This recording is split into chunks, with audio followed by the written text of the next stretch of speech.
Começar.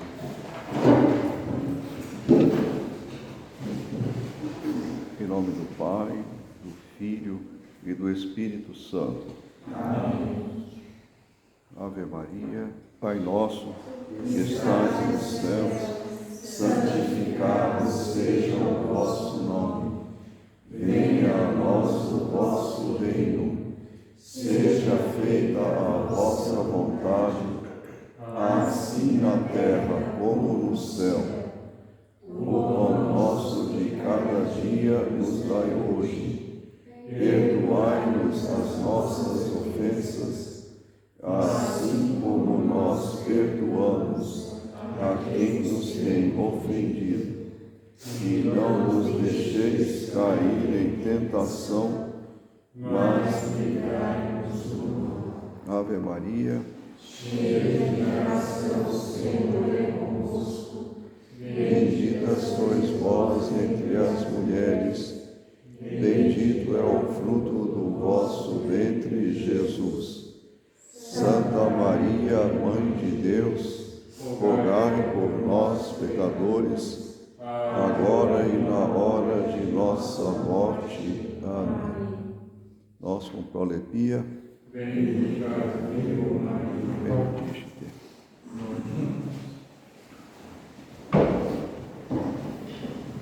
Antes de ir adiante, eu queria voltar a alguns pontos. A questão dos simbolismos, né? Que é muito do espírito medieval, da espiritualidade cristã mais antiga, pré-moderna, e, quer dizer, antes da Idade Moderna. Então, nós não precisamos, assim, eu falei, 7 anos, o amor do próximo é o jubileu de 7 anos, né? Amor ao próximo é o sábado, depois de você ter os 7 anos, né? Mas aí falou que são 7 tipos, eu não li essa parte, mas está aí no texto. São 7 tipos de pessoas com quem a gente tem que lidar, inimigos, etc. Mas isso não quer dizer que literalmente vai ter que passar 7 anos, ou são 7 dias, ou são... Né? Para chegar à contemplação são 7 vezes 7 anos, né? Isso é tudo, vamos dizer, simbólico, né? Quer dizer, mais laborioso, é uma coisa que exige mais empenho, mas não vamos tomar isso ao pé da letra, senão vai ficar aqui, quando chegar à contemplação já morreu, né? Tá. Você entra no mosteiro com 40 anos, vai ter que ficar 49, né? Semeando, então. E aqui o padre Charles Rimon, ele fez uma observação da mentalidade moderna, se referindo dos tempos modernos, quer dizer, do Renascimento, da filosofia após o filósofo René Descartes, filósofo francês. Sem perceber qual era a proposta desse filósofo francês, René Descartes. Ideias claras e distintas. Então, tudo muito que eu posso definir estritamente, exatamente separar, distinguir, não é? Uma abordagem muito racional. Então, se tira daí um impulso para sempre encarar as coisas de maneira muito racional. E há uma outra perspectiva de ver nas coisas símbolos. Porque o símbolo, ele não é exatamente, ele não contém tudo aquilo que é simbolizado, mas ele tem uma abertura. Então, já essa ideia de tudo delimitar, definir, deixar muito claro as separações, as distinções, já não cabe nessa mentalidade que usa o símbolo. E sem o símbolo não se pode ir para realidades que são transcendentes, porque não há uma compatibilidade perfeita entre as duas ordens, né? Então, a espiritualidade terceira valoriza muito isso. a ideia do símbolo, então vamos tirar da Sagrada Escritura para ir além, mais adiante, aprofundar. Um outro ponto é que essa questão, por que ele passa tanto tempo classificando os 5? Aliás, eu queria fazer uma correção, porque são 5 afetos, né?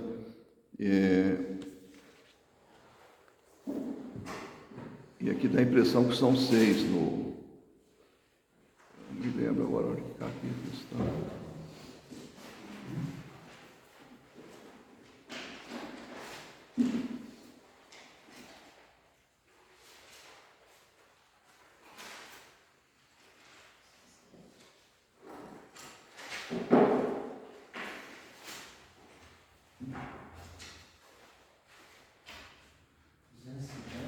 Hein? 250. O próprio rei denunciou aí os afetos, né?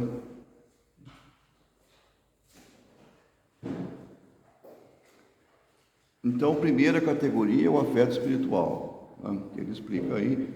Depois, racional ou irracional é uma categoria só, né? Tá certo? Aí tem o segundo, reconhecimento, que ele falou, gratidão, bem das relações sociais, o natural e o carnal, tá certo? Senão são 6, mas são 5.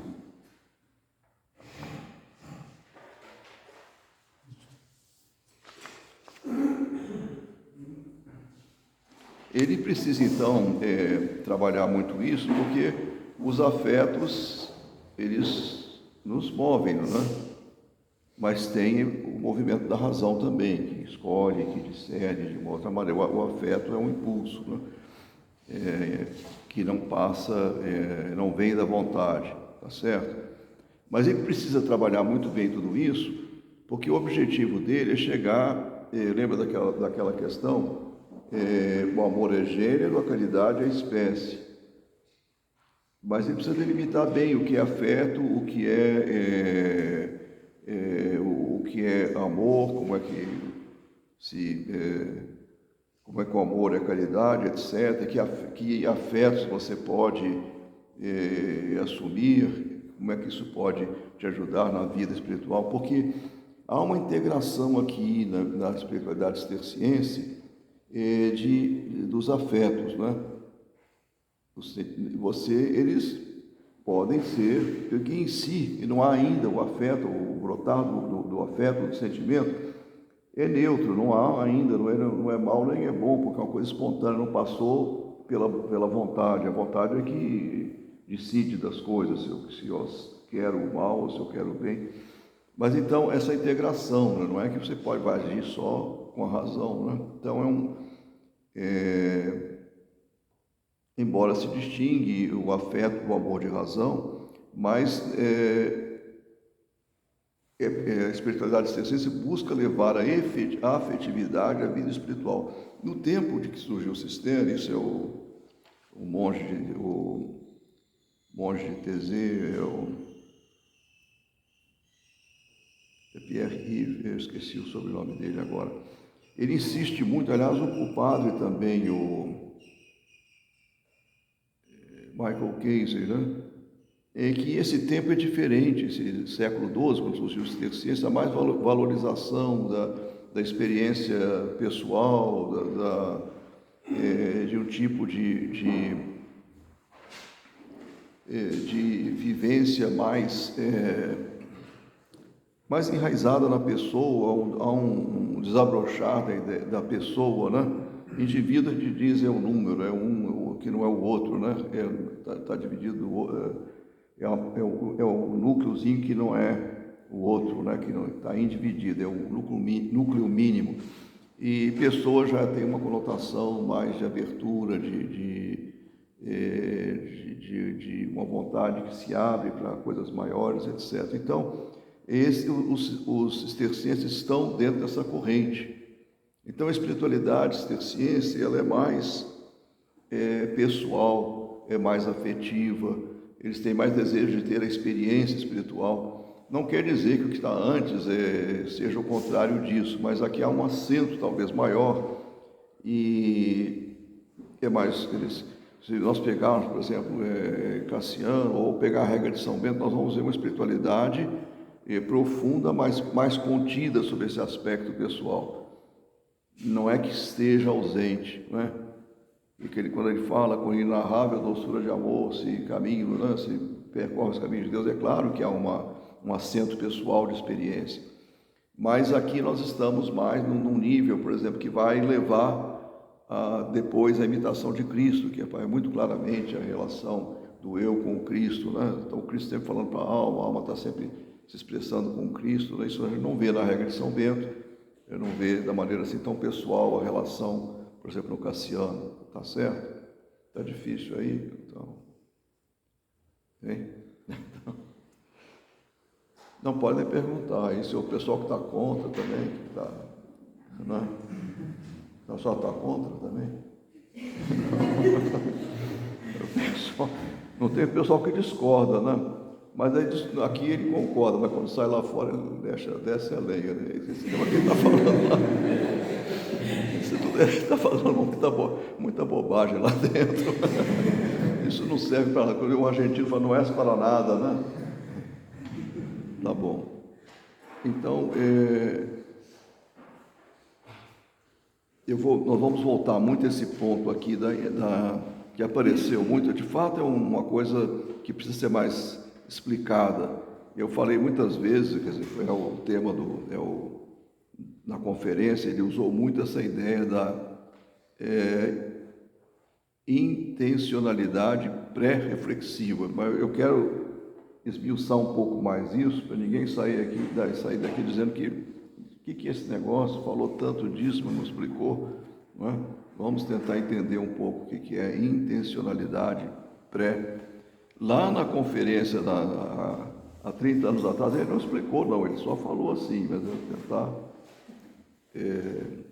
Ficou um texto para trás, que é o página 268, que não foi lido, né?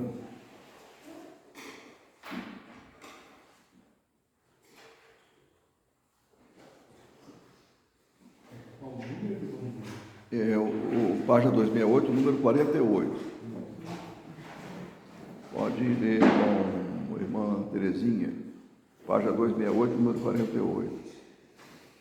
Três são os amores segundo a origem, a partir do sentimento, a partir da razão, a partir de ambos. Existe, portanto, um amor que nasce a partir do sentimento, quando a alma consciente ao sentimento. Um que nasce da razão, quando a vontade se une à razão. E pode haver um terceiro amor que resulta de ambos e que se realiza quando estas três coisas, o sentimento, a razão e a vontade, convergem em unidade. O primeiro é doce, mas é perigoso. O segundo é duro, mas frutuoso. O terceiro, que reúne as prerrogativas dos outros dois, é perfeito. Ao primeiro somos atraídos por um sentido de doçura que se experimenta, ao segundo nos impulsiona uma razão manifesta. No terceiro, a própria razão se torna saborosa. De qualquer modo, este último é diferente do primeiro, pois embora no primeiro se ame, às vezes, aquilo que merece ser amado, ama-se, sobretudo, pela doçura do próprio sentimento. No último, ao contrário, se ama não porque o amor seja doce, mas porque vale a pena e por isso é doce. Olha a integração de todos os níveis, né? Sentimento, razão e depois a vontade. Não é? O ideal a maior perfeição aqui quando os três estão juntos. Não é? Só o sentimento pode ser bom, pode ser ruim, né?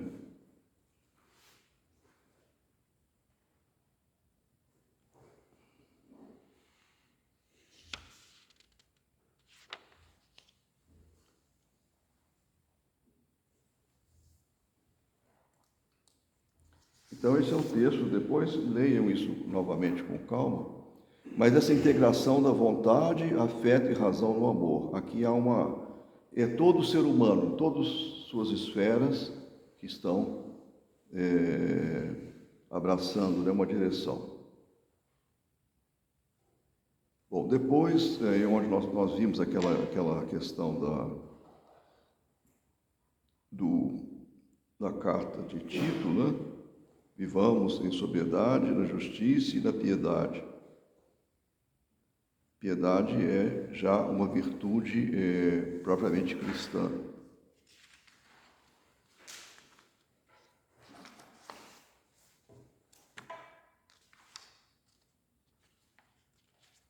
Nós temos.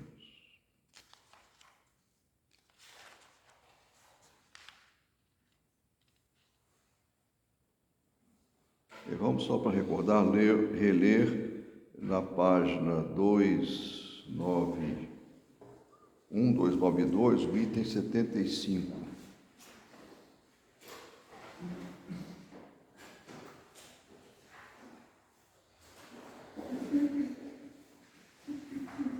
Está na 292. Pode ler. Quem tinha lido foi a irmã Angélica? Pode ler. Acredito que com o termo de justiça, o apóstolo indique aqui aquela virtude pela qual cuidamos, seja das necessidades, seja da salvação do próximo, e discernimento no bem que fazemos, o que convém a quem e quem seja a preferir. Damos a cada um aquilo que é justo. A definição de justiça clássica dos romanos é dar a cada um o que é o seu, o que lhe pertence. Vamos. Então aqui é a dívida da caridade também, né? Mas claro, na perspectiva pré-cristã não se fala em dívida da caridade, né? Mas a justiça no cristianismo teria esse aspecto, né? Da dívida da caridade. Vamos lá. Há estas duas virtudes, isto é, a sobriedade e a justiça, para que não A sobriedade é a moderação, é o controle dos sentimentos, etc, etc, né? Vamos lá. Para que não se gabem os filósofos ou qualquer um afastado da fé em Cristo, com grande sabedoria acrescentou a piedade. Está querendo dizer que os cristãos têm alguma coisa a mais que os pagãos, né? Que os pré-cristãos. Aí vem a piedade, que consiste na fé sincera e na intenção pura. Esta intenção se reencontra no momento em que o amor escolhe segundo a análise que já fizemos. Porque já apareceu essa ideia. Então, olha, vamos prestar atenção, porque aqui que vem esse bicho de 7 cabeças, que é a intencionalidade pré-reflexiva, né? Então, ele falou aqui intenção pura. A intenção está na vontade, mas não é puramente, não é simplesmente uma intenção, mas uma intenção que é pura, purificada, ordenada, separada de tudo aquilo que possa ser mal. Não é? Mas é intenção. Intenção vem da vontade, né? A inteligência pode apresentar as coisas, né? Mas a intenção é da vontade, é da livre escolha, do livre-arbítrio. E então já estamos aqui entendendo a intencionalidade pré-reflexiva. O termo intencionalidade vai se referir a isso aqui. Mas é uma intencionalidade, esse substantivo quer dizer uma permanência de intenção. Não é uma intenção, é uma intencionalidade, é um estado em que a intenção está voltada, está atuada numa direção. Aí quando fala pura, exclui todo o mal, mas tem um conteúdo positivo. Não só porque não tem coisas ruins, coisas más, mas porque abraça a perspectiva do Evangelho, que é a caridade, o amor.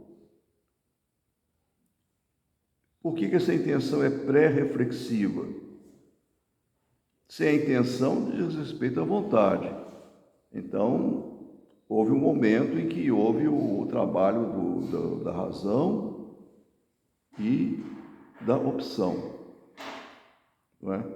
Mas aquilo se transformou vamos dizer, é como o carro que você põe o piloto automático, vai dirigir, né? Ela existe como uma intenção, no momento, eu decido, e aquilo permanece. Mas o que seria isso? Quando se entra, isso ele falou antes, né? Quando se entra no mosteiro, está se optando, se entra em cisternas, para viver a caridade. Agora, é claro que nós, quando falamos de entrar no mosteiro para viver a caridade, implicitamente estamos considerando que existe o movimento da graça, porque não existe vocação sem graça, senão seria um projeto humano, não seria uma vocação. Então tem a graça. Essa intencionalidade pura, essa decisão de viver o amor é motivada pela graça. Mas eu abraço isso e isso fica sendo a minha intenção que deve permanecer, a minha intenção habitual. Viver sempre a caridade, abraçar. Então isso ele insistiu muito, mais de uma vez, ele vai falar aqui de novo, né? Porque nós podemos, às vezes, nos perder dessa intenção da vida monástica.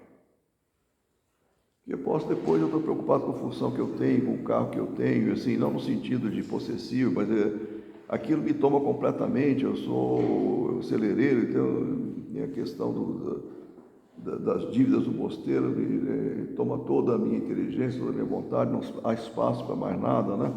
Ou então, quando eu vejo, eu estou procurando outras coisas que não tem nada a ver com aquela intenção de buscar a caridade.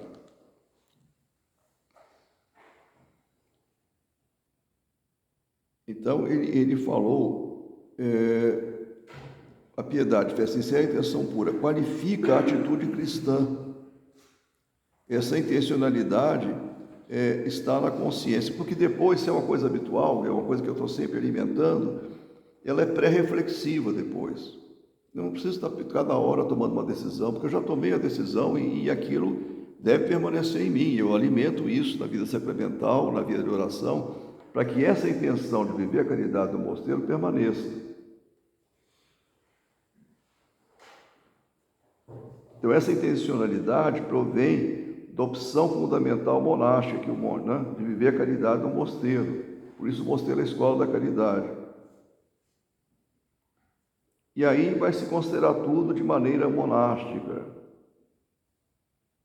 de maneira pura, sem espírito de criticismo, não buscar domínio, buscar o poder no ter ou no saber, ser compassivo, estar sempre olhando a Deus em todas as coisas. Então, essa eleição por esse tipo vamos dizer, de vida, de projeto ou de vocação, ela é feita pelo amor, né? Essa eleição é feita pelo amor. Isso é a opção pelo amor, né? Ou seja, a vocação é essa eleição, essa escolha do amor como caminho de vida, mas como resposta ao amor divino. Então eu entro no mosteiro por causa disso. Também não é só porque eu tive a intenção de viver, mas é porque eu sei que alguém me amou primeiro e que me chamou, então eu vou ter. Então a intenção se acha na eleição feita por amor.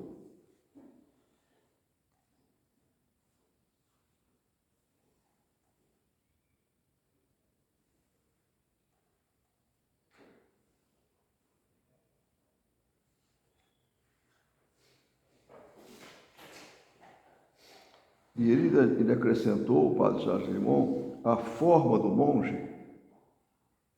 é a intenção profunda, a sua intenção de viver o amor. Ou seja, Cristo que vive no monge e dá sentido à sua vida, sentido, né, do amor,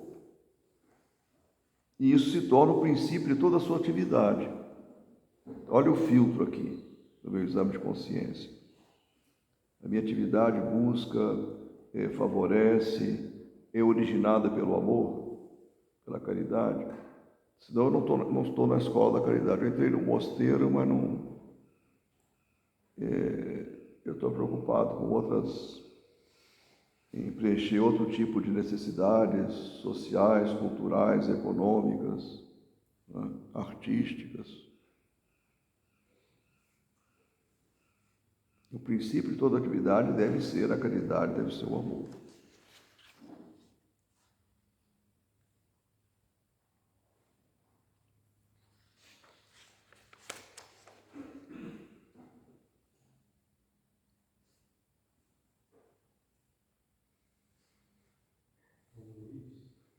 É uma dúvida. Essa pré-reflexiva seria como intuitiva? Não, eu acho que é pré-reflexiva, porque não é... porque a intenção, quando se fala intenção, passou pela vontade, né? Ele não explicou, estou tentando, o padre Charles Gimon não explicou, mas eu estou tentando interpretar. Se, quando se fala intencionalidade, já se pensa em vontade. Então já não pode ser só intuição, porque a vontade age com base no conhecimento, né? Então está aí o espírito humano agindo. A intuição é uma coisa, é pré-reflexiva, porque depois é uma intenção habitual, não é? Não é cada vez que eu tenho que, cada dia eu tenho que decidir de novo se eu vou viver isso ou viver aquilo. Eu creio que é assim, porque ele, como eu disse, ele não... E depois, é claro que a graça ajuda essa intencionalidade, essa intenção que permanece, não é? Ela não é contra a reflexão, ela é pré-reflexiva no sentido de que ela existiu fortemente no momento em que eu tomei essa intenção, e depois ela fica subjacente, uma intenção habitual, né? Ou virtual. Eu ajo em virtude daquilo. Agora o padre Charles Gimon, não sei se ele explicou isso, mas ele falou com muita consciência mais de uma vez, supondo que todo mundo estava entendendo, né? Mas eu creio que é isso.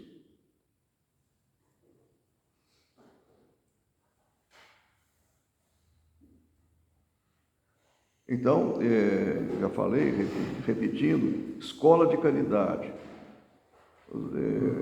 Vamos dizer, nessa escola existe um manual de formação para se viver, quer dizer, é tudo metafórico, né? Ninguém recebeu o manualzinho quando entrou no mosteiro, né? Mas nessa escola da caridade, o manual de formação é a espiritualidade cisterciense do amor. Então, se falou muito, né? Isso começou muito no centenário de Cister, né? Que se bateu muito em 1998, né? Muitos não estavam ainda no mosteiro, não sei se tinha nascido já também. Não tinha. Então está fora, né? Então, mas se falou muito em escola da caridade, é bonito, né? Mas tem que entender, mas sobretudo tem que viver, senão não adianta nada nessa escola da caridade. Agora, não quer dizer que você vai encontrar nos mosteiros a perfeição da caridade. Você vai encontrar, pelo menos, o que justificaria estar no mosteiro. Eu estou tentando viver aquilo, não é? Quem já fosse perfeito nem precisava entrar no mosteiro, né? Como diz São Bento, então vai beber. Já pode receber a coroa, né?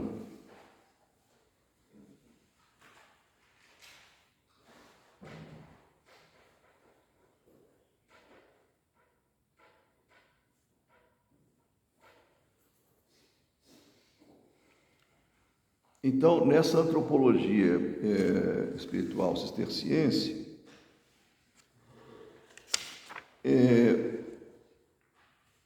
há tanto o humano, muito bem considerado, essa análise do afeto, o papel do afeto, da vontade, o discernimento dos afetos, etc., Mas não se pode esquecer que não se trata de um voluntarismo, só eu quero porque quero, né? Como diz o poeminha de Santa Teresinha, né?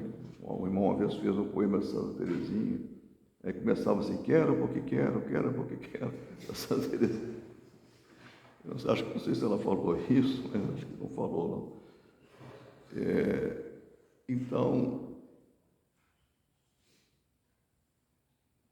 mas vai se contar com o dom da graça, em interação com o livre-arbítrio. Por isso, São Bernardo dedica um tratado inteirinho a essa interação entre a graça e o livre-arbítrio. O livre-arbítrio é a vontade, né? São Bernardo insiste muito no livre-arbítrio. Eulredo tem quer designar a mesma realidade, mas com outro termo, faculdade de amar. O livre-arbítrio é possibilidade de escolher o amor, possibilidade de amar, faculdade de amar.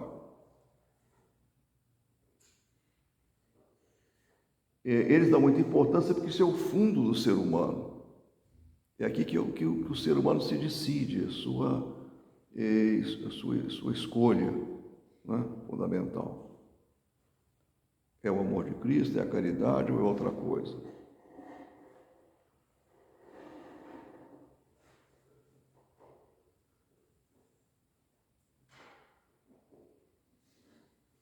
E eles, para São Bernardo, o livre-arbítrio é mais até do que é alguma coisa, em certo sentido, maior que o próprio homem, porque aqui está a imagem de Deus, não é? Com essa capacidade de escolha, com liberdade. E como isso não está destruído, o livre-arbítrio, mas está corrompido, está vulnerado, então é preciso que isso seja curado, seja recuperado. Então, todo o processo também da escola da caridade.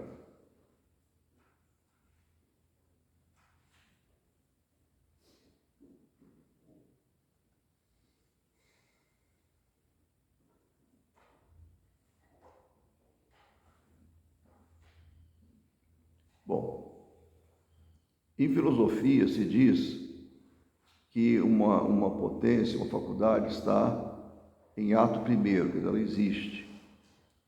Mas uma outra coisa é a operação, o que ela realiza, essa faculdade, minhas escolhas concretas. Eu tenho livre-arbítrio, mas faço escolhas. Cada escolha já é ato segundo, isso é a linguagem da filosofia escolástica. Quer dizer, a operação é o ato segundo, a operação do livre-arbítrio, as escolhas que faz são o ato segundo, né? Então, em ato primeiro, a existência do livre-arbítrio não é nem bom nem mal, né? As escolhas do livre-arbítrio, a operação, é que você busca do bem, busca daquilo que não é o bem. A escolha do bem é sempre pela graça. Nunca se pode fazer o bem a não ser pela graça. A escolha do mal é a escolha do pecado.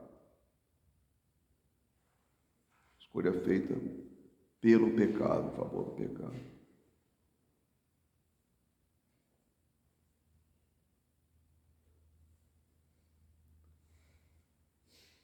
Então ele fez uma aproximação com uma abordagem da filosofia moderna que chama-se fenomenologia. O que é fenomenologia? Você procura olhar de maneira neutra o que aparece, o que acontece. É descrever, fenômeno é o que se manifesta. Você vai descrever aquilo, vai observar. Né? Os cistercienses fizeram essa fenomenologia da intencionalidade. Como funciona o livre-arbítrio, como é que aparece, como é que se manifesta, etc. Né? Mas aproximam isso, para tirar daqui a ideia da opção fundamental. Porque o que interessa é a intenção, né? Como o meu livre-arbítrio se orientou. E chama aqui, é uma ideia da moral, uma opção fundamental, pelo bem, por Deus, etc., pela caridade. Essa opção não pode ser destruída. Pode ter outras opções secundárias, né? Porque essa aqui não contraria essa opção fundamental. Então ele diz, voltou a essa ideia da intencionalidade, né? A intencionalidade descreve o monge. O monge está sempre orientado pelo amor, né? Deve estar sempre orientado pelo amor, sempre buscando realizar o amor, escolhendo o amor, a caridade.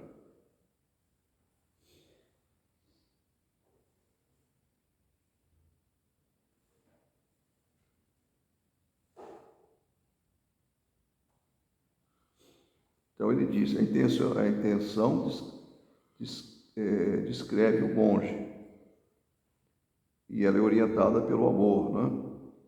Faz o monge ver o mundo de forma monástica, e ele diz, isso é indefinível, mas se revela no que fazemos, no que pensamos, no que amamos.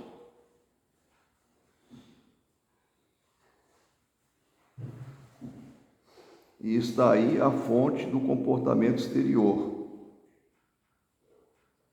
Essa intencionalidade é pré-reflexiva porque é a intenção profunda da vida, que é aquela que eu tomei uma vez e que permanece.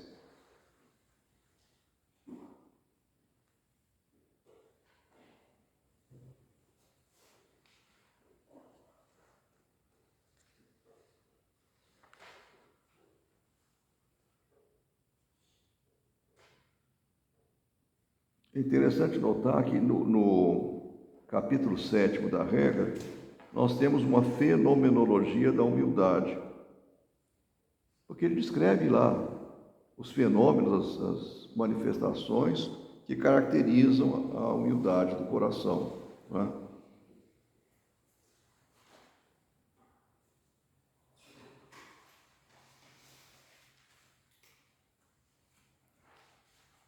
Não é uma reflexão teórica de definir, etc., dividir, subdividir, classificar, não.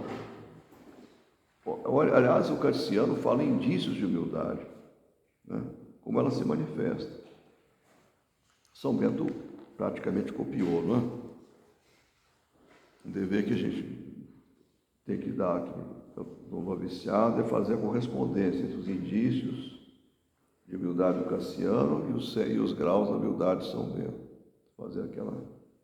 duas colunas, né? Você marca aqui, um aqui, dois aqui, né? Certo?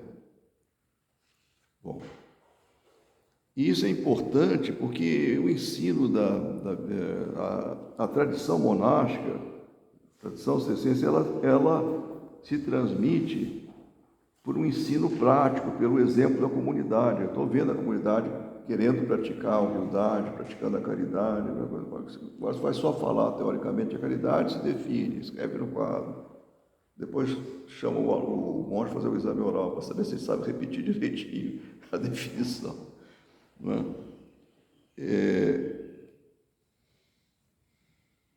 Então, é uma pedagogia encarnada, né, na vida monástica. Por isso, o padre Sérgio Gimon falou aqui num personalismo comunitário. O que quer dizer isso?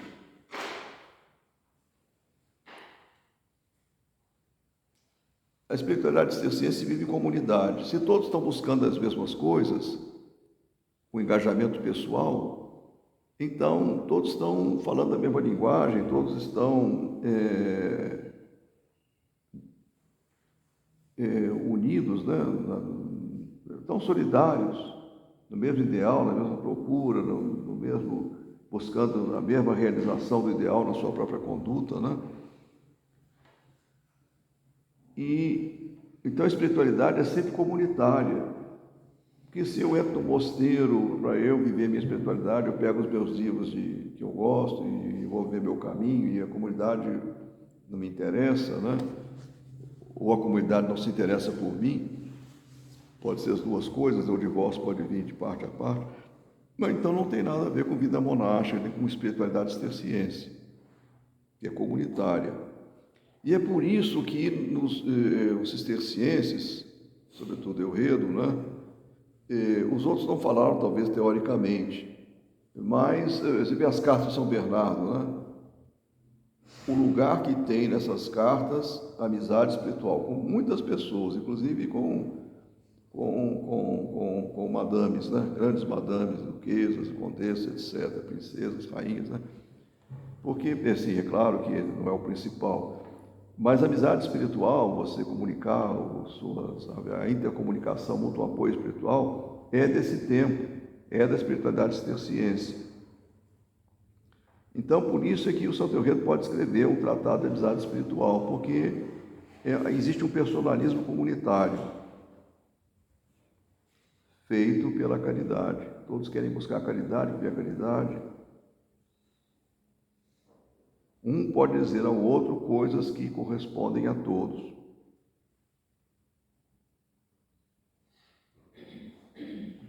É claro que esse personalismo, ele se baseia, tem uma base nos indivíduos, né? Esse personalismo comunitário, porque cada um está se expandindo espiritualmente, vendo na sua Alexio, descobrindo os caminhos da caridade, não é? Então, Alexio permite o desenvolvimento da vida interior individual. E depois isso é, de alguma maneira, compartilhado na comunidade. Mas não precisa, Santo Teoredo dá exemplo, coloca, etc. Mas um irmão que procede bem, que tem reta intenção, que realmente está preocupado, não é um livro aberto, não sei se... Né? Eu assim, tive muitas pessoas que eu conheci no início da vida monástica, que eram livros abertos de caridade, que viviam seriedade, de empenho, de pureza de intenção, né? Se na comunidade faltar isso, é claro que uns vão mais rápido, outros vão mais devagar, né? Uns às vezes vão para trás, depois voltam, outros vão para trás e não voltam, né? Mas nem todo mundo anda no mesmo, então não vai esperar que a comunidade, todo mundo seja assim, essa comunidade aqui não serve, aquele lá é imperfeito, aquele outro não. Mas tem que ter um núcleo, que é o centro, né? O centro de gravidade da comunidade. Aí isso vai ajudar a comunidade. Mas se não tem esse núcleo, uma vez um que depois foi eleito abade, ele deixou escapar numa aula que a comunidade era uma macacada, né? Aquele pessoal é uma macacada. Ele se excluiu, né? Mas aí não dá, né? Porque você vai ter que viver sozinho, né? Você está no meio da macacada. Né? Tá certo? Vamos terminar o item 75.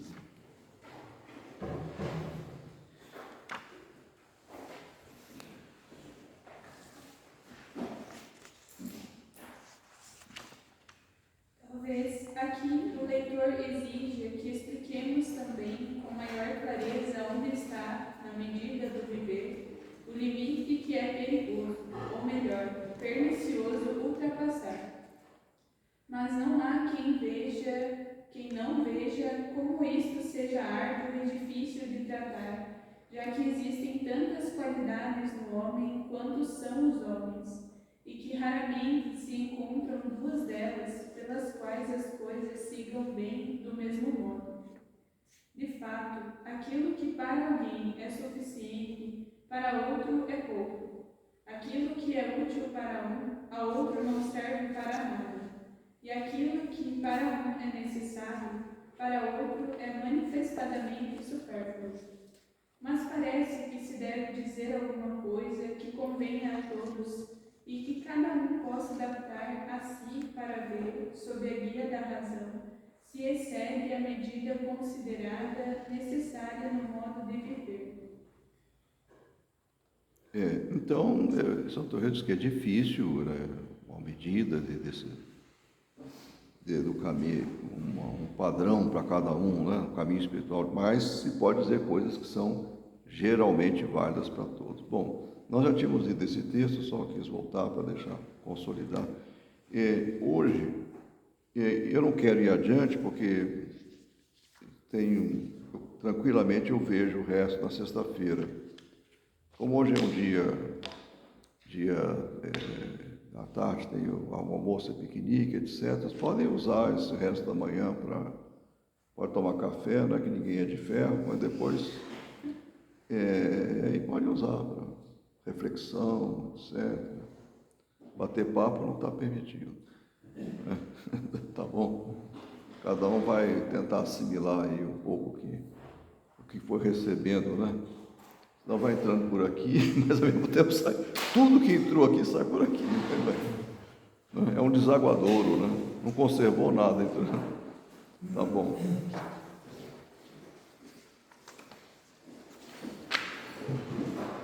Hoje também à tarde não tem conferência, né? Hoje é todo um dia festivo. Glória ao Pai, ao Filho e ao Espírito Santo.